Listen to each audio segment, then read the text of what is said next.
ለሰባት ሰዎች ስሙኝ በጌታ ለሰባት ሰዎች እኔ ሌሊት ነው የተቀበልኩት። ከባድ ነው አይቻልም።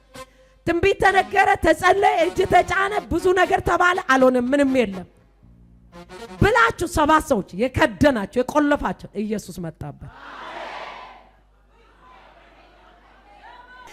ኢየሱስ መጣ። በማይቻለው ጉዳይ ላይ የሚቻለው ምስራች ይዞ መጣ። አዲስ ዜና ይዞ መጣ። መነጋገሪያ ሊያደርግሽ መጣ። ፈተናዎችሽን ሊያቆም መጣ። እንባሽን ሊያብስ መጣ። ለጥያቄሽ ሙሉ ሊሆን ኢየሱስ መጣ። ባካችሁ ድገሙና ኢየሱስ መጣ በሉ። ተስፋ በቆረጣችሁበት ነገር ላይ ኢየሱስ የእግዚአብሔር ልጅ በኃይል በስልጣን መጣ። ባካችሁ ሁለት እጃችሁን አንሱና ለእኔ መጣ በሉ።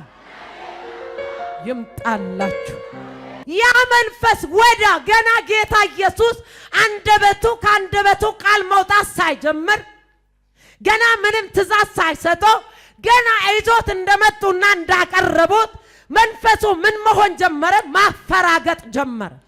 በጌታ በኢየሱስ ክርስቶስም ዛሬ ላችሁ ላይ ልለቅ ነው የሆነነ ጠላት ሲያይ በኢየሱስም ድንጋጤ ይወረደበት። የደሙ ማተብ ባንቺ ላይ ይቀመጥ። የደሙ ማተብ ግንባርሽ ላይ ይታተም። እምነት በልብሽ ሙሉ ይሆን። ያየሽ ጠላትሽ በኢየሱስም ይደንገጥ። መንቀጥቀጥ ይጀምር። ማንፈራገጥ ጀመረ። ወደ ምድርም ወድቆ አረፋ እየደፈቀ ወደቀና እንደለመደው አረፋ ማስደፈቅ ጀመረ። ቀጥሎ እንደዚህ ይላል።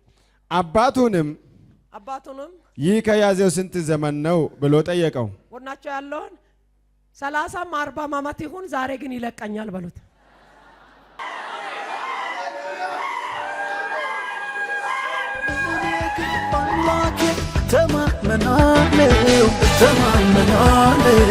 ተማመናለሁ እኔ ግን በኢየሱስ ተማመናለሁ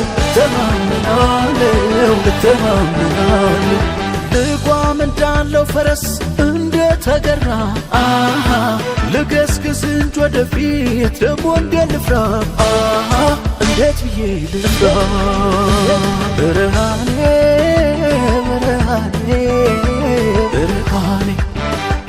ብርሃኔ